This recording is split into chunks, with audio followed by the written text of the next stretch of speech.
right, ready for your first question? Bring it on. Bring it on. All right. Your first question is, what is the meaning of 666?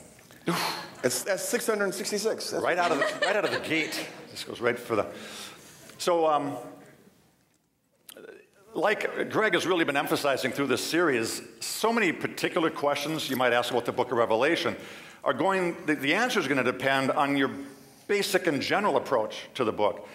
I remember when I was early 20s, I was kind of a young, on fire Christian, and was kind of getting my first Bible study group and a bunch of other young 20-something on fire Christians. And of course, when the question came up, well, what book of the 66 do we study? Everyone agreed, Revelation. And so we dove into Revelation, and I think by the end of that, I was pretty certain what 666 was. Dude, it totally ends up Henry Kissinger. I know it. That was hard. And that's what we thought, I was too. convinced of that We for prove years. But then, I'm with Greg here on this. Anytime we come to a book of the Bible, we've got to ask the question, what would the original audience have thought? That's got to be our first question at least, right? And so, as Greg really showed us through this series, there's a lot of things that a first century Jewish Christian audience would have thought when they hear things like, for example, a dragon or a beast coming up with 7 heads and 10 horns. In fact, the Revelation tells us, well, the 7 heads are the 7 mountains on which the woman sits. Now, in the ancient Roman world, the 7 hills of Rome was a pretty well-known thing. So it was a representation of the city of Rome. Also, you start realizing a lot of the imagery here has to do with first century Rome, its domination system of the empire, and this sort of thing. A lot of scholars agree that the name Nero Caesar can be easily, shown to line up with a 666 sort of a number, because in both the Hebrew and Greek alphabets, each letter has a numerical value. When you start thinking about that, it makes sense, because Nero is really the first Caesar, the first emperor, who really persecuted Christianity in a pretty vicious way. I mean, this is the guy that Roman historians tell us took Christians, put them on sticks, tied them there, dipped them, poured oil on them, and lit them on fire alive for his garden parties.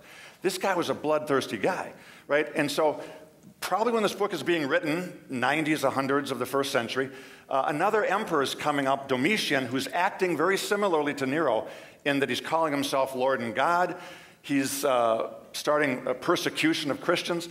And so it just makes sense that in their cultural context, the one who is anti-Christ is the emperor who is persecuting the very people of God that are the followers of Christ.